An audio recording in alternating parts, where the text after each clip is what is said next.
What up, guys? Your boy Quake and 50 Cent, man. His take on things when it comes to really anything has become pop culture moments. Everybody waits on his take. I mean, if he had a podcast, the thing would do insane numbers because he's experienced so much in life. And especially when it comes to hip hop beefs and battles, he's the most battle tested. He's gone up against real gangsters, real drug dealers, people that wanted to kill him. And he's gone up against entertainment, Hollywood, rappers that aren't really about that life. So he's very, very well battle tested and all this stuff. And he's decided to weigh in on Drake's AI track using 2Pac's vocals as well as Snoop Dogg's vocals to, diss Kendrick Lamar in that tailor-made freestyle. And he decided to weigh in on Chris Brown cooking Quavo in that Weakest Link diss track. So if you're unaware, Drake used those AI voices. He's been getting a lot of different backlash on a lot of stuff, and because he used those AI voices, and it's called tailor-made freestyle. He's basically pretending to be Pac talking to Kendrick Lamar and saying, hey, why are you not dissing Drake yet? What's going on? Same with Snoop. Snoop reacted to it, which was a funny response, and throughout that, people kind of gave mixed reactions. I think it's a good way to taunt Kendrick into replying, and that's basically what Drake's trying to do. I don't really view this as like a full-on diss track. Push-Ups is that full diss track. Then we're going to get potentially a crazier one once Kendrick responds. So that's what happened with Drake. And then Chris Brown and Quavo have been going back and forth over dating each other's exes and stuff like that. There's a lot more into it. I'm going to be making a mini documentary on it called the What Really Happened, Chris Brown versus Quavo. And their story is basically, dating each other's exes. Hey, I did this to her. You did this to my ex, blah, blah. And Chris Brown started with that 11 deluxe version track that sent a few shots at Quavo. Quavo responded with that Tender diss track, full diss track, in just like literally 24 hours.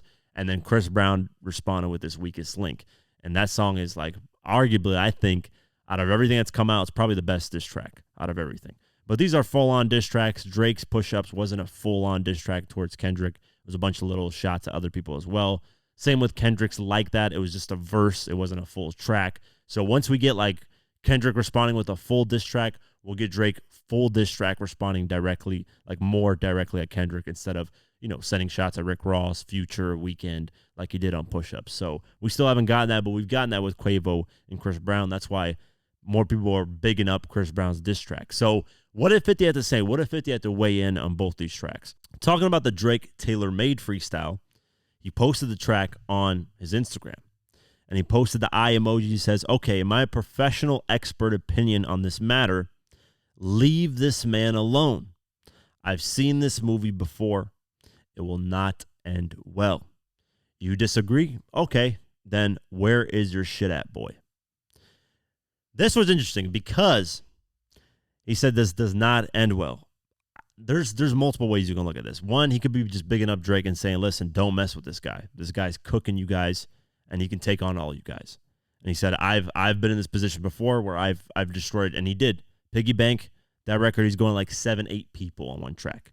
And that's a really underrated diss track. I think he cooked a lot of artists, man. Even though Jadakiss gets the props for doing his thing and going at 50, all he did was I had to do a line or two saying, hey, you're local. Nobody listens to you like that. And I felt like that was enough for Jadakiss. Shine, Locked Up, all that stuff. So dissing Lil Kim, Nas, all this stuff. So 50 knows what it's like to be in battles when it comes to this stuff. So I think he's bigging up Drake here, but he's also saying, it could not end well in terms of using the AI voices. I don't know if he's referencing that as well. He could be saying, listen, this is not something that you want to be messing with because, now you're potentially alienating the whole LA or maybe West Coast by kind of toying with this stuff, toying with 2Pac's legacy and using the AI voice, toying with Snoop Dogg, toying with the whole Compton thing, and you got to stand up for the West Coast and you're West Coast savior and you're scared to respond. Now, this is something that Drake has been very treading lightly with. If you guys don't remember, in 2014, Drake, this is where the battle was supposed to start off, really, in 2014. Kendrick dropped the Control Verse remix, caused Drake to kind of have an issue with it. Drake then went subliminally at him on Nothing Was the Same, on the language and worst behavior, records like that. Kendrick responded to BT Cypher, Nothing Was the Same when I tucked the pajama wrap or whatever he says in there. Then Drake apparently went on an ESPN show and said, hey, Kendrick is nowhere near my level. I'm up here. He's down here. And, he's local in Compton. That's all. Only Compton people know him. However, this interview never came out because it never aired it wasn't live aired. It was just a pre-recorded show. Usually this sports show that was interviewing him does their shows live, but at this moment they didn't. And Drake's team told them, do not air that interview, destroy it. Or else Drake will not host the ESPYs, which he was hosting in 2014 at the time. So he threatened, hey, I'm not going to host the ESPYs if you guys air this. They ended up deleting it, but one of the hosts, I think his name is Marcus Wiley or something like that, he revealed the details that Drake was clowning Kendrick, saying, you're local, you're Compton. And the reason why Drake didn't want that release is because he was traveling a lot to Los Angeles. He was moving around. If you know Los Angeles, you got to get past in a lot of things. And maybe it would have started to cause tensions of East Coast, West Coast, even though Drake's not from the East Coast. He's more from the north of Canada. He's not even in America, really. He's not even from America. But it would have caused a lot of tensions of where Drake can move and where Drake can go. And it just would have potentially been more than he can chew at that time. Now, Drake's become at a whole different level. He's got all these mob ties. He talks all tough on records because now he's got the money to back it up. It can get bad, like 50's saying. It could get really, it could not end well because now you're involved in a whole coast with using Tupac's AI voice and Snoop's AI voice. Not that he did it in a disrespectful way, but he's saying, listen, you're the West Coast king. They crowned you this, not Tupac, but Snoop Dogg, as well as Game and everybody else. They gave you this crown of being the next person to carry the torch. And you're ducking me. You're not responding. And that's what he's doing. He's trying to taunt Kendrick, hey, get at me, get at me. You're this West Coast savior. You're this legend. You're this guy who's supposed to be this huge boogeyman, and you haven't responded yet. So I like 50's take on that because, he's right. It can get ugly. It can turn really, really ugly quick. And then 50 decided to give his take on the Chris Brown Quavo thing. So he posted the artwork and the song on his page, which is a crazy artwork. Weakest link with Quavo downing and Glizzy. And in the caption, he said, oh my God, I just heard this. If Quavo don't come with some heat, it's a wrap. First, the Fat Boys break up. Now this. That's hilarious. But yeah, man, I think perfectly said. I think, Quavo's got to really respond or else his career, whatever career. I don't think as a solo artist he's really that big, in my opinion. But, the Migos, unfortunately, what happened to Takeoff has forever dismantled that. That's never going to happen again. So Quavo's got to rely on his solo career, and this is not a good look, man. Chris Brown cooked him. And Chris Brown said he's got some information on him, so we'll keep our eyes posted on that. But a lot of people have really liked this Chris Brown record more than any diss track that's dropped. If you look at the top comment on this, Chris Brown got the best diss track this year. That's the top comment. So a lot of people are enjoying the Chris Brown thing, and I'm going to be covering a lot more. So if you're new to the channel, you don't know what's going on, I cover a lot of beefs. I've done documentaries, full documentaries, covering deep dives, stuff like that.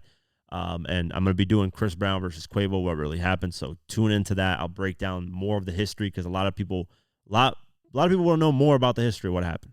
And there's a lot deeper and a lot more things. Chris Brown was actually one of the people that actually supported Migos way before anybody else did. So that's an interesting thing that I think a lot of people overlook or don't look at. So I'm going to look more into that. But 50's right, man. His take when it comes to beef, like if you're ever in a beef, man, I would be calling 50 if you're a rapper. How do I handle this? What do I do? What's the response? I wonder if 50 actually called J. Cole because he said, I need J. Cole to get on the phone after he apologized to Kendrick. I wonder if he said something to him and maybe changed his mind on things. But, Kanye went at J. Cole, so now J. Cole's got a chance to redeem himself. So we'll keep our eyes posted. Obviously, interesting responses, interesting time in hip-hop right now, and there's going to be a lot more where this came from. A lot of people are eyes on Kendrick. What's going to happen? Is he going to respond? He can take his time. Kendrick's never really pressured anybody to release anything. So to me, he's got about a month. If it's a little bit more than a month, it's like, okay, now you're just dragging things on. Let's get this show on the road. As far as Chris Brown and Quavo, they're going back and forth, and they're sending fire shots at each other within days. So this has been the most forward battle period because they're not on IG. They're not on anything. They're just sending diss tracks to each other back and forth, and that's the way it's supposed to be. So we'll keep our eyes posted, and yeah, crazy times. That's it for today's video. If you guys want to support this channel further, you can do so at patreon.com youtube.com/diverse mentality. For just $3 a month, you can get my videos uncut and raw the way I intended them to be, but couldn't because of YouTube. Plus, you also get access to our Discord community, where we have a great community talking about hip hop and various other things. It's very dope. So only $3 a month. I'd really appreciate the support. Also follow us on social media at QuakeGW and at Diverse Mentality. Thank you so much for the support, and I'll see you guys in the next one. Peace.